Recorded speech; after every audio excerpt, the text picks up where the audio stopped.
तो जैसे कि आपको पता है कि हमारी जो क्लास चल रही है सर, ये 1991 के बाद की इकोनॉमी की जो सिचुएशन की बात कर रहे हैं। और उस सिचुएशन में प्रीवियस क्लास तक हमने सर लिबरलाइजेशन की जो पॉलिसी थी उसको हमने डिस्कशन कर लिया। अलग अलग सेक्टर में किस प्रकार से लिबरलाइजेशन की चेंजेस देखी गई, रिफॉर्म्स देखा गया, ये हमने प्रीवियस क्लास में डिस्कशन कर लिया। उसी लिबरलाइजेशन के बाद जो नेक्स्ट हमारा जो पॉलिसी डिजाइन किया गया था जिसका नाम था प्राइवेटाइजेशन। और ये आपको पता है सर, ये कौन से कंडीशन के लिए बनाया गया था? कौन से कंडीशन के लिए बनाया गया था प्राइवेटाइजेशन? प्राइवेटाइजेशन की कंडीशन क्या थी? reducing the role of government. reducing the role of Reducing the role of government government. की जो मैक्सिमम एरियाज में रोल है उसको रिड्यूस करना था, ये कंडीशन था। और इसी कंडीशन के तहत हमने प्राइवेटाइजेशन नाम की एक पॉलिसी लाई, जिसमें हमने ये बोला ठीक है गवर्नमेंट के रोल को रिड्यूस कर देंगे, लेकिन भैया वो रोल तो कोई ना कोई करेगा ना, उसको वो रोल तो कोई ना कोई परफॉर्म करेगा। तो भैया दूसरा ऑप्शन क्या है रोल परफॉर्म करवाने के लिए? Sir private sector. तो what I mean to say that कि यहाँ पर जो रोल कल तक गवर्नमेंट परफॉर्म करता था उसको ट्रांसफर कर दिया जाएगा प्राइवेट सेक्टर में। तो इस प्रकार की जो तरीके हैं, ये सिस्टम है या इस प्रकार की पॉलिसी है, इसको बोला जाता है sir privatisation. Very simple sir, privatisation means transfer of ownership, management and control of public sector enterprises to the entrepreneurs of private sector. और अल्टीमेटली अब ऐसे बोले, पब्लिक सेक्टर एंटरप्राइजेस का ओनरशिप या मैनेजमेंट या कंट्रोल करने की जिम्मेदारी अब किसको दे दी जा रही है सर? प्राइवेट सेक्टर को दे दी जा रही है। और इसी प्रोसेस को ही हम लोग बोलते हैं सर प्राइवेटाइजेशन। बहुत ही सिंपल सा मीनिंग है sir, privatisation means transfer of ownership, management and control of public enterprises to the entrepreneurs of the private sector. बहुत ही सिंपल था, बहुत ही आसान था। इससे पहले भी हमने इसके ऊपर में एक इंट्रो का डिस्कशन कर लिया, तो आई थिंक मुझे इसके और ज्यादा चर्चा करने की जरूरत नहीं है। वैसे आज के समय में अगर बोलूं तो इतने सारे प्राइवेटाइजेशन के एग्जाम्पल्स आपके सामने में हैं कि आप डे टू डे लाइफ की भी एग्जाम्पल्स ले सकते हैं। प्राइवेटाइजेशन जैसे आईपीसीएल हो गया, जो कैटरिंग सर्विसेज ऑफ रेलवे, ये आपको लेटेस्ट एग्जांपल बता रहा हूँ। Catering services of railway is now privatise, मतलब वो गवर्नमेंट के कंट्रोल में नहीं है, गवर्नमेंट इसको नहीं चलाता, बल्कि एक प्राइवेट एजेंसी है वो उसको ले रखा है और वो उसको क्या करता है सर? चलाता है। इसी प्रकार से काफी सारे एग्जाम्पल्स है, जैसे आईपीसीएल एक है, इंडियन पेट्रोकेमिकल लिमिटेड। ये पहले इंडिया के गवर्नमेंट के कंट्रोल में था, लेकिन इसको लेटर ऑन गवर्नमेंट ने प्राइवेटाइज कर दिया। प्राइवेटाइज कर दिया मतलब इसको चलाने की जिम्मेदारी किसको दे दी गई सर? रिलायंस इंडस्ट्री ने आईपीसीएल को क्या कर दिया? परचेज कर दिया गवर्नमेंट से। गवर्नमेंट ने किसको दे दिया सर? आईपीसीएल का फुल फॉर्म है सर इंडियन पेट्रोकेमिकल लिमिटेड। ये पेट्रोलियम प्रोडक्ट से डील करने वाला जो था वो एक कंपनी था जो कि गवर्नमेंट के अंडर में था। वो गवर्नमेंट ने किसको दे दिया सर? प्राइवेट सेक्टर यानी रिलायंस इंडस्ट्री को दे दिया। And in this way so many examples are there, जहां पर कि आपको कई सारे ऐसे लेटेस्ट करंट एग्जांपल मिल जाएंगे। आप गूगल में सर्च कर लीजिएगा, you will find various current examples कि भैया कौन कौन से कंपनी आज के टाइम में प्राइवेटाइज हो चुके हैं। समझ में आ गया क्या बोला हमें? तो मैक्सिमम एरियाज में गवर्नमेंट ने क्या कर दिया है? प्राइवेटाइजेशन कर दिया है। नेक्स्ट, अब ये जो समझने वाली बात है सर, यहाँ पर एग्जाम के पॉइंट ऑफ व्यू से दो इंपॉर्टेंट टर्म है जो कि बहुत ही ज्यादा इंपॉर्टेंट है, जिसको समझना है सर। ये कि privatisation can be done in two ways, दो तरीकों से प्राइवेटाइज किया जा सकता है। सबसे पहली बात जो हमने ऊपर में डिस्कशन की सर, आप एक काम कीजिए, ओनरशिप को ट्रांसफर कर दीजिए। ओनरशिप का मतलब क्या होता है सर? मालिकाना हक। किसी जगह पर आप ओनर हो, मालिक हो, उस मालिकाना हक को आप किसी और को ट्रांसफर कर दे रहे हो, किसी और को दे दे रहे हो, उसको बोलते हैं ट्रांसफर ऑफ ओनरशिप। और प्राइवेटाइजेशन में क्या होता है सर? सर ये जो मालिकाना हक होता है पहले गवर्नमेंट के पास में था, अब उसको ट्रांसफर करके हम किसको दे दे रहे हैं सर? प्राइवेट सेक्टर को दे दे रहे हैं। That's why it is one of the way to do the privatisation. क्या sir? Transfer of ownership of whom sir? The public sector companies from government to private sector. Government से private sector को हमने क्या कर दिया sir? यहाँ पर ownership को ट्रांसफर कर दिया सर। ये तो ऊपर में भी पढ़े थे मीनिंग। ये है एक प्रकार का तरीका जिसमें कि हम क्या कर रहे हैं सर? एक प्रकार का प्राइवेटाइजेशन का कंसेप्ट ला रहे हैं। दूसरा जो वर्ड जो बेटा मैं बहुत ही इंपॉर्टेंट बोल करके फोकस करने वाला हूँ, उसका नाम है बेटा डिसइन्वेस्टमेंट। क्या है बेटा? डिसइन्वेस्टमेंट। ये टर्म को थोड़ा ध्यान से सुनेंगे और अच्छे से याद रखेंगे। डिसइन्वेस्टमेंट। अच्छा, डिसइन्वेस्टमेंट का मतलब क्या है? देखो, इसको आसान तरीका है, इन्वेस्टमेंट का उल्टा यानी ऑपोजिट है डिसइन्वेस्टमेंट। इन्वेस्टमेंट का मतलब होता है किसी जगह पर कुछ पैसा लगाना, किसी जगह पर कुछ पैसा इन्वेस्ट करना, इसको बोलते हैं इन्वेस्टमेंट। और अगर वो लगे गए पैसे को वापस निकाल लेते हो तो उसको बोलते हैं डिसइन्वेस्टमेंट। बहुत ही आसान है। क्या बोला मैं? सर, जहां पैसा हम लगाते हैं उसको इन्वेस्टमेंट बोलते हैं, मतलब जहां पर हमने पैसा लगाया, पैसा इन्वेस्ट किया, तो इन्वेस्टमेंट बोला जाता है। लेकिन अगर वही लगाए गए पैसे को वापस निकाल लेता हूं अपने पास में, अपने पास ले आता हूं, तो उस पैसे को बोलते हैं सर डिसइन्वेस्टमेंट, या उस तरीके को बोला जाता है क्या? डिसइन्वेस्टमेंट। तो अब गवर्नमेंट क्या कर रहा है सर? सर, गवर्नमेंट का पैसा वेरियस पब्लिक सेक्टर अंडरटेकिंग्स में या वेरियस पब्लिक कंपनीज में लगे हुए हैं, गवर्नमेंट का पैसा लगा हुआ है, यानी गवर्नमेंट ने इन्वेस्ट कर रखा है। अब गवर्नमेंट क्या कर रहा है सर? उन पर्टिकुलर एरिया में जहां पर ये गवर्नमेंट का पैसा इन्वेस्टमेंट है, गवर्नमेंट उसको सेल कर दे रहा है किसी को, और वो सेल करके अपना हिस्सा का पैसा वहां से क्या कर ले रहा है सर? रियलाइज कर ले रहा है। तो इस तरीके को बोला जाता है क्या सर? डिसइन्वेस्टमेंट। क्या बोला मैं सर? जो पब्लिक सेक्टर अंडरटेकिंग है, जिनको हम पीएसयू के नाम से जानते हैं, उसका क्या कर दे रहे हैं? कुछ हिस्सा हो या होल, आप क्या कर रहे हैं सर? अपना जो उसमें पैसा इन्वेस्टमेंट था वो हिस्सा को आप किसी पब्लिक को, जनरल पब्लिक को या किसी प्राइवेट सेक्टर को आपने क्या कर दिया? बेच दिया। Selling off part of equity to PSU to the public, and that is known as disinvestment. अच्छा, मेरी बात ध्यान से सुनना बेटा। प्राइवेटाइजेशन में जरूरी नहीं है कि हमेशा ओनरशिप भी ट्रांसफर हो। मेरी बात ध्यान से सुनना। क्या बोला मैं?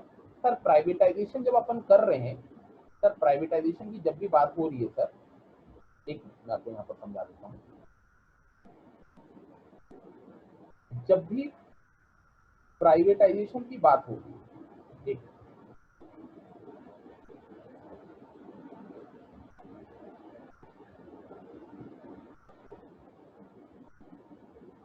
जब भी प्राइवेटाइजेशन की बात होगी, तो प्राइवेटाइजेशन में सर जरूरी नहीं कि ओनरशिप ही ट्रांसफर हो। पहला बात मैंने क्या किया सर? ओनरशिप गया,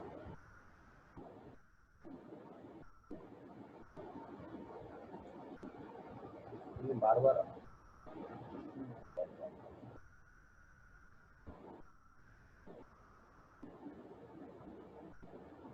वेट करना पड़ता है।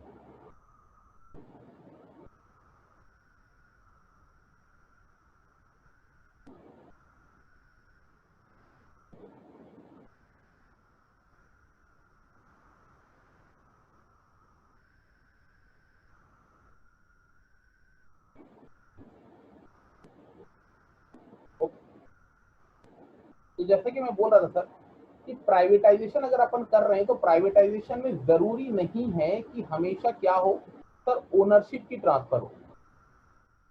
ओनरशिप का ट्रांसफर हो ऐसा जरूरी नहीं। अगर ओनरशिप का ट्रांसफर हो गया, इसका मतलब ये कि सर आप मालिक बन गए, यानी प्राइवेट सेक्टर मालिक बन गए। ठीक है, यहाँ पर सिर्फ मतलब सम पार्ट भी ट्रांसफर हो सकता है। Some part can be transfer. ये होल है तो अपन बोल सकते हैं होल ओनरशिप ट्रांसफर, और some part can be transfer. ये लगता है ऐसे ही चलेगा दिक्कत।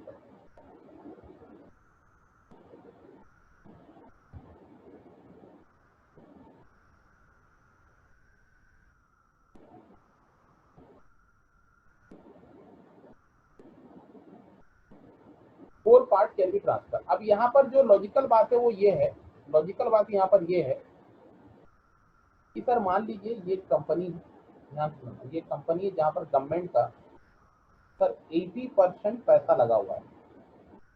ठीक है, 80% प्लस 20%, ये रेशियो है जिसमें गवर्नमेंट का पैसा है सर कितना? 80%। ये गवर्नमेंट का पैसा, कंपनी में गवर्नमेंट का 80% पैसा लगा हुआ है, और 20% अदर्स का है। अदर्स मतलब कोई भी हो सकता है, प्राइवेट हो सकता है, स्टेट गवर्नमेंट हो सकता है, वट जो भी हो सकता है। अब ध्यान सुनिएगा, अगर गवर्नमेंट इसको होल ओनरशिप ट्रांसफर करना चाहता है, तो होल ओनरशिप का मतलब क्या होता है सर? कम से कम किसी कंपनी में 51% शेयर अगर किसी का हो जाता है तो वो उस कंपनी का मालिक बन जाता है। मालिक मतलब एक्चुअल ओनर बन जाता है या एक्चुअल कंट्रोलर बन जाता है। ठीक है, अभी गवर्नमेंट के पास में कितना है सर? यहाँ पर 80% है। तो गवर्नमेंट क्या बोला, एक काम करता हूँ, मेरा ये जो हिस्सा था मैं पूरी तरीके से मैं दे देता हूँ बाहर वाले को। तो अल्टीमेटली क्या हुआ, गवर्नमेंट ने ये 80% पूरी तरीके से किसी ना किसी को दे दिया, ये भी अदर्स को दे दिया। तो अब क्या हुआ, गवर्नमेंट का रोल यहाँ पर हो गया खत्म। मतलब अब गवर्नमेंट नाम का कोई यहाँ पर संस्था नहीं है जो कि इस ऑर्गेनाइजेशन को चलाएगा। तो ये हो गया बेटा होल ट्रांसफर ऑफ ओनरशिप। जो उसको खरीदेगा उसको बोलेंगे अपन whole transfer of ownership. Ultimately transfer पूरी तरीके से हो गया। लेकिन अगर एग्जांपल कुछ इस प्रकार से हो कि एक कंपनी है जिसमें कुल मिलाकर के मान लीजिए पूरा 100% शेयर जो है गवर्नमेंट का, ध्यान सुनो, पूरा गवर्नमेंट का पैसा है। ठीक है, अब गवर्नमेंट क्या चाहता है सर, इसमें से कुछ हिस्सा बेचना चाहता है। कुछ हिस्सा बेचना चाहता है मतलब मान लीजिए 49% क्या कर दिया उसने, अदर्स को दे दिया। लेकिन अभी भी गवर्नमेंट का पैसा इस कंपनी में है, गवर्नमेंट का पैसा अभी भी इस कंपनी में है। चलेगा, बार बार तो बड़ा दिक्कत हो जाएगा,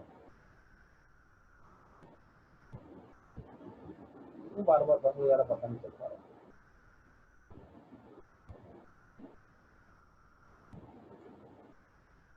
अब बंद हो जाएगा तो दूसरा में करेंगे। ठीक है, ये चलो।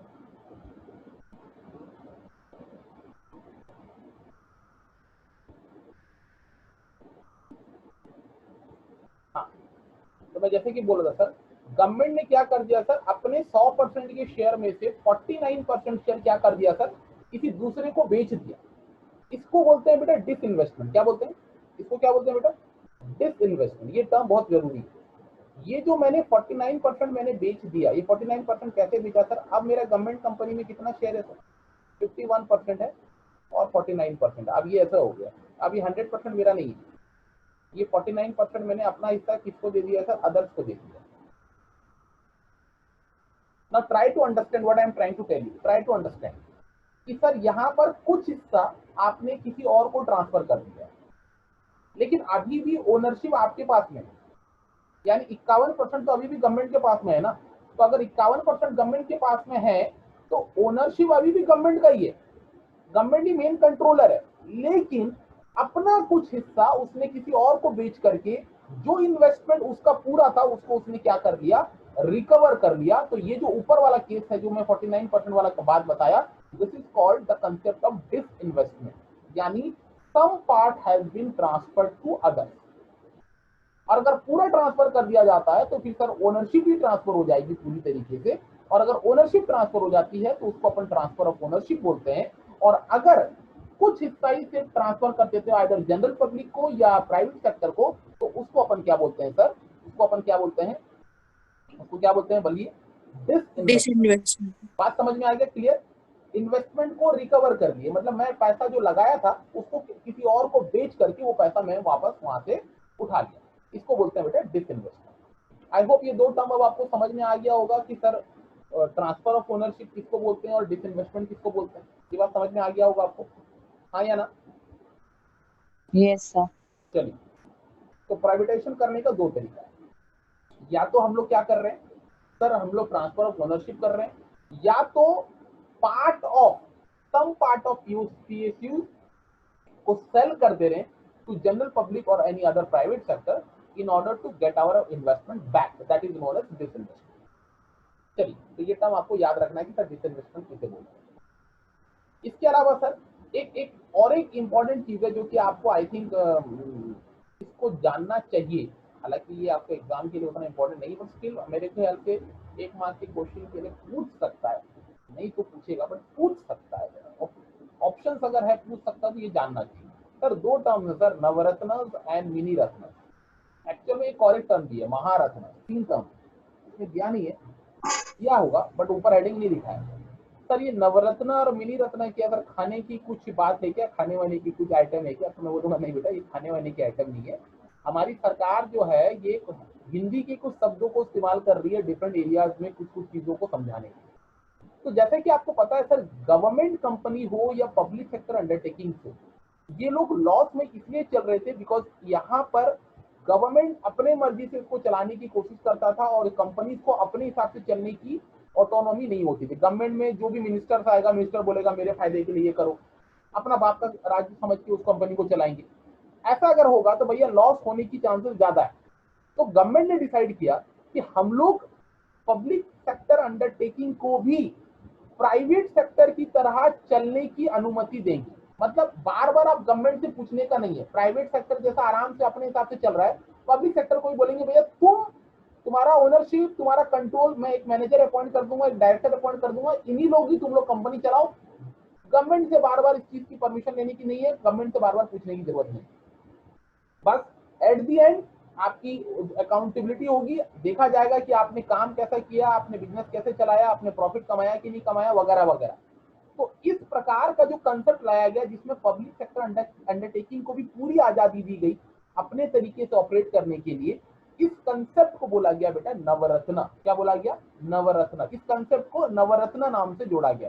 देखो यहाँ पर लिखा है, in order to infuse professionalism and enable PSUs to compete more effectively in liberalized global environment, government started granting Navaratna status to PSU। जिसको जिस पब्लिक सेक्टर अंडरटेकिंग को नवरत्न स्टेटस मिल गया, मतलब वो अपने तरफ से अकेला काम करेगा, उसमें गवर्नमेंट बार बार इंटरफेयर करके उस कंपनी में अपना डिसीजन नहीं थोपेगा।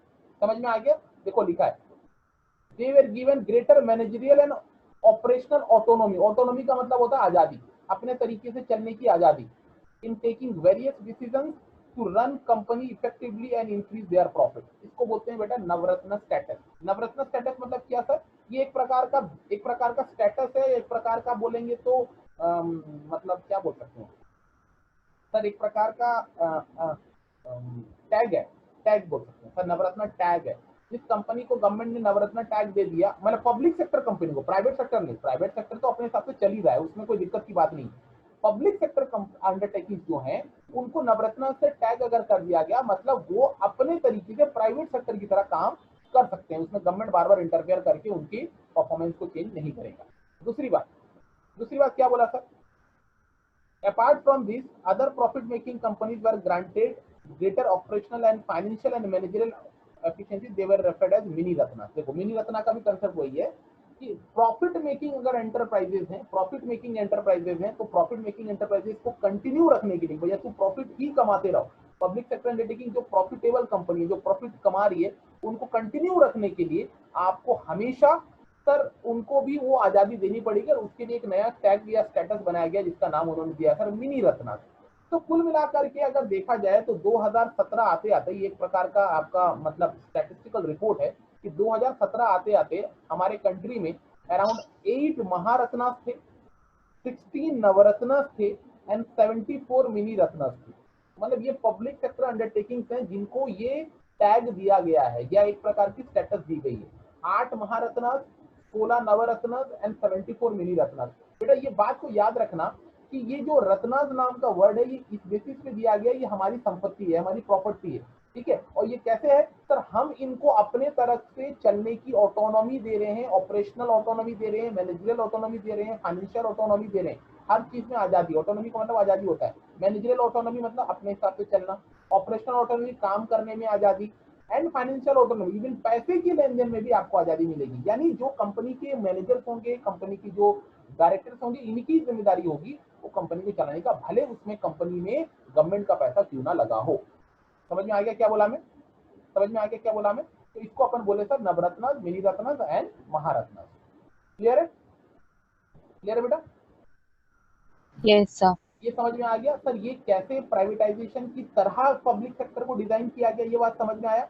इसमें प्राइवेटाइज नहीं करें बेटा, प्राइवेटाइज नहीं करें। पब्लिक सेक्टर अंडरटेकिंग अभी भी गवर्नमेंट के कंट्रोल में है, लेकिन प्राइवेट सेक्टर की तरह हम डिजाइन कर रहे हैं उसका सिस्टम। क्लियर है? चलिए, तो ये हो गया बेटा प्राइवेटाइजेशन। आगे बढ़ते तीसरा जो है बेटा, तीसरा जो हमारा पॉलिसी था जिसका नाम था क्या? ग्लोबलाइजेशन। नाम से पता चल रहा है ग्लोब, यानी ग्लोब की जब बात करते हैं सर, ग्लोब में कोई एक कंट्री नहीं होती, ग्लोब में सभी कंट्रीज को एक साथ शामिल किया जाता है। तो ग्लोबलाइजेशन का मतलब ये होता है बेटा कि एक कंट्री को बाकी कंट्रियों से जोड़ना, कनेक्ट करना। तो इंटीग्रेटिंग का मतलब होता है जोड़ना, इंटीग्रेटिंग एक कंट्री के इकोनॉमी को वर्ल्ड के इकोनॉमी के साथ, इसको बोलते हैं अपन क्या, ग्लोबलाइजेशन। वेरी सिंपल है बेटा। ग्लोबलाइजेशन का मतलब क्या है sir? Globalisation means integrating the national economy with the world economy through the removal of barriers and international trade and capital movement. आपको पहले से पता है सर, ग्लोबलाइजेशन नाम का पॉलिसी किस कंडीशन के लिए बनाया गया था? ग्लोबलाइजेशन की पॉलिसी किस कंडीशन के लिए बनाया गया था sir? Removing trade restriction, removing trade barrier. जो कंडीशन नंबर 3 थी IMF एंड वर्ल्ड बैंक की, कि भैया आपको आपकी कंट्री की जो ट्रेड रेस्ट्रिक्शंस हैं या ट्रेड में जो बैरियर्स हैं, इनको लिफ्ट करना पड़ेगा। और उसी कंडीशन को मानते हुए सर हमने अपनी पॉलिसी में क्या कंसेप्ट लाया सर? कंसेप्ट ऑफ ग्लोबलाइजेशन लाया। इसका मतलब अब हमारे देश के दरवाजे हमने पूरी तरीके से खोल रखे हैं, बाहर जाने के लिए भी और बाहर से सामान लाने के लिए भी, विदाउट एनी रेस्ट्रिक्शन। हाँ, जिन जिन सामान पे मतलब जैसा सिक्योरिटी का रीजन आ जाता है या वो एक हार्मफुल गुड्स है, ऐसे गुड्स में आज भी रेस्ट्रिक्शन है, बट जो मैक्सिमम अदर गुड्स हैं उसके लिए और रेस्ट्रिक्शन नहीं है, बल्कि आप पूरी तरीके से आप क्या कर रहे हो, अपने कंट्री को वर्ल्ड इकोनॉमी के साथ जोड़ने की कोशिश कर रहे हो। समझ में आ गया क्या बोला मैं? समझ में आ गया? इन शॉर्ट अगर मैं बोलूं, ग्लोबलाइजेशन क्या है sir? Aims to create borderless world. एक ऐसा ग्लोब या ऐसा वर्ल्ड क्रिएट करने की कोशिश कर रहे हैं जिसमें कंट्रीज की बॉर्डर ना हो। अरे बॉर्डर का मतलब क्या सर? ये बॉर्डर एक प्रकार का बैरियर है, एक प्रकार का रेस्ट्रिक्शन है। हर कंट्री का अपना अपना ओन नियम कानून होता है। तो जब बॉर्डर आप क्रॉस करते हो तो भैया उस कंट्री के नियम कानून को फॉलो करना पड़ता है। तो जब भैया दो कंट्री के नियम कानून इतना ही ज्यादा स्ट्रिक्ट होंगे तो दोनों के बीच में आपस में ट्रेडिंग हो पाएगा क्या? तो बोलेंगे सर नहीं हो पाएगा। तो ये ग्लोबलाइजेशन का कंसेप्ट ये है कि जो वर्ल्ड के डिफरेंट कंट्रीज हैं उनको एक साथ जोड़ना। और वो जोड़ने का मेन मकसद क्या है सर? जोड़ने का मेन मकसद ये है कि जो रिसोर्सेज हमारे इकोनॉमी में है दूसरे इकोनॉमी में नहीं है, या उनके पास में वो रिसोर्सेज है और हमारे पास में वो नहीं है, तो इससे क्या हो कि ये जो अनइक्वली जो रिसोर्सेज पूरे वर्ल्ड में डिस्ट्रीब्यूटेड है, फैलाया हुआ है, उसका सही इस्तेमाल हो पाए और सभी लोग उसका फायदा उठा पाए। तो ये ग्लोबलाइजेशन का मेन कंसेप्ट था बेटा, और इसके लिए हमको ये रेस्ट्रिक्शंस को, बैरियर्स को उठाना जरूरी था, और उस कंसेप्ट को हमने बोला sir globalisation. Is it clear बेटा? Is it clear? चलिए नेक्स्ट आगे बढ़ते हैं। अब यहाँ पर ग्लोबलाइजेशन जो है वो हमारे इंडिया में जो आया उसके लिए कुछ पॉइंट बेटा ये थोड़ा ध्यान में देना है आप लोगों को। New economic policy prepared specific list of high technology. अच्छा ये सब चीजें तो आप लोग थ्योरेटिकल है, पार्ट देख लेंगे। मेरे को मेन जो पार्ट है वो ये बताता हूँ, जो हमारा सबसे इंपॉर्टेंट हिस्सा है। क्या है सर? इंपॉर्टेंट हिस्सा ये है कि positive and negative trades of globalisation. Globalisation करने के वजह से क्या पॉजिटिव इंपैक्ट आया हमारी इकोनॉमी में और क्या नेगेटिव इंपैक्ट भी हमको झेलना पड़ा, ये चीज को हमको डिस्कशन करना है। समझ में आया? ये इंपॉर्टेंट है। अब ये जो ग्लोबलाइजेशन हुआ है ना बेटा, ये भी लिबरलाइजेशन और प्राइवेटाइजेशन पॉलिसी से ही जुड़ा हुआ है। ऐसा नहीं कि ग्लोबलाइजेशन अलग से करेंगे। अगर ग्लोबलाइजेशन है मतलब डेफिनेटली लिबरलाइजेशन भी हुआ है और प्राइवेटाइजेशन भी हुआ, बिकॉज ये दोनों के बगैर ग्लोबलाइजेशन पॉसिबल नहीं है। तो ग्लोबलाइजेशन से फायदा क्या हुआ सर? अच्छा, मैंने अपने देश के दरवाजे बाहर वालों के लिए खोल रखे हैं। ध्यान से सुनना, मैंने अपने देश के दरवाजे बाहर वालों के लिए खोल रखे हैं। तो अल्टीमेटली क्या है सर? बाहर वालों के लिए खोला है तो मैं भी बाहर जा सकता हूँ कि नहीं? हाँ जा सकता हूँ डेफिनेटली। अब अल्टीमेटली क्या है सर? मैं अगर अपना सामान बनाता हूँ और अपना सामान को मैं बाहर बेचना चाहता हूँ तो सर ग्लोबलाइजेशन की वजह से पॉसिबल हो पाएगा, क्योंकि जैसा मैंने बाहर वालों को अपने कंट्री में आने में इजाजत दी है, दूसरे कंट्री भी मुझे अपने कंट्री में आने में इजाजत देंगे कि नहीं? They will give me the permission to enter to their market. तो बोलेंगे हाँ सर, इस प्रकार से वो हमको भी परमिशन देंगे। और अगर वो दूसरे कंट्री मेरा सामान को खरीदने को तैयार है या मेरा सामान को मैं वहां पर बेचू बोलकर परमिशन दे रहे हैं, तो इसका मतलब ये कि मैं अपना सामान को ग्लोबल मार्केट में क्या कर सकता हूँ? बेच सकता हूँ। तो ये सबसे बड़ा फायदा हो गया सर ग्लोबलाइजेशन का, कि भैया हम अपना सामान को वर्ल्ड मार्केट में लेकर के जा रहे हैं, जहां पर कि हमारे सामान का बाहर जो है बेच करके फॉरेन करेंसी कमा सकते हैं।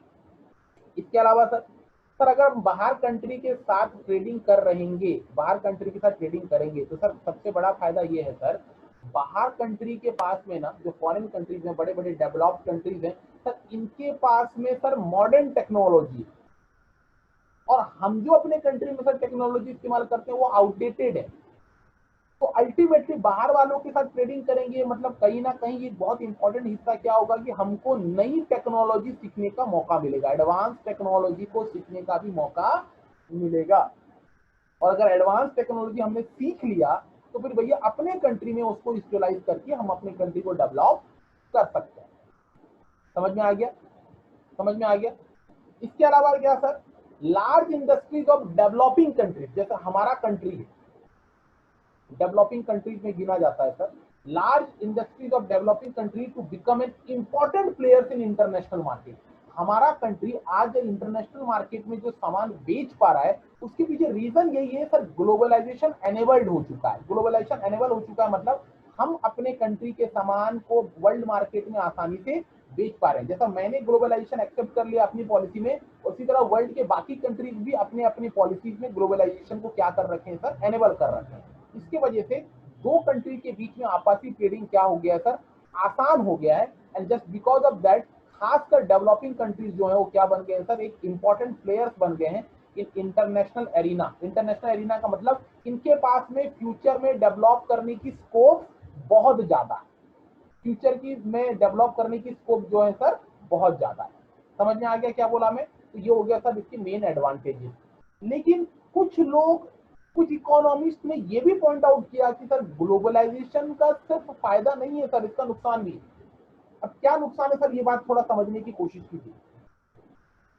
अगर ग्लोबलाइजेशन हुआ तो सर डेवलप्ड कंट्रीज और underdeveloped countries and developing countries, developed countries and developing countries ही फायदा उठा पाएंगे, पुअर कंट्रीज या अंडर डेवलप्ड कंट्रीज उसका बेनिफिट नहीं ले पाएंगे या उसका फायदा उनको नहीं मिलेगा। बल्कि ऐसा होगा कि पुअर कंट्रीज को यूटिलाइज कर लिया जाएगा अपने फायदे के लिए। डेवलप्ड कंट्रीज क्या करेंगे सर, पुअर कंट्रीज को यूटिलाइज कर लेंगे अपने फायदे के लिए।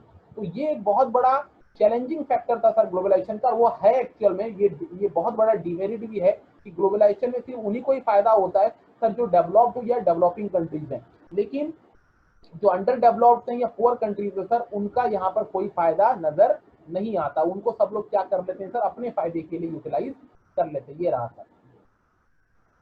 नेक्स्ट दूसरी बात क्या सर, सर ग्लोबलाइजेशन जो है जैसा मैंने बोला इज मोर डेवलप, मैंने खासकर ये डेवलप कंट्रीज को फैलने में, डेवलप कंट्रीज को अपने ऑपरेशंस को बढ़ाने में, डेवलप कंट्रीज को अपने आप को एक्सपांड करने में ज्यादा मदद करता है, क्योंकि they are developed, they are ready to pay money, they are having some resources, so they are ready to trade with anybody। लेकिन अदर बंदा उस लेवल में उनके साथ ट्रेडिंग कर पाएगा ऐसा जरूरी नहीं है। तो इसी वजह से क्या हुआ कि डेवलप्ड कंट्रीज एक्चुअल में ग्लोबलाइजेशन के मेन बेनिफिशियरीज हैं बोलने से चलेगा। डेवलप्ड कंट्रीज का ही एक्चुअल में बड़ा फायदा हो रहा है सर इन ग्लोबलाइजेशन को एनेबल करने के वजह से।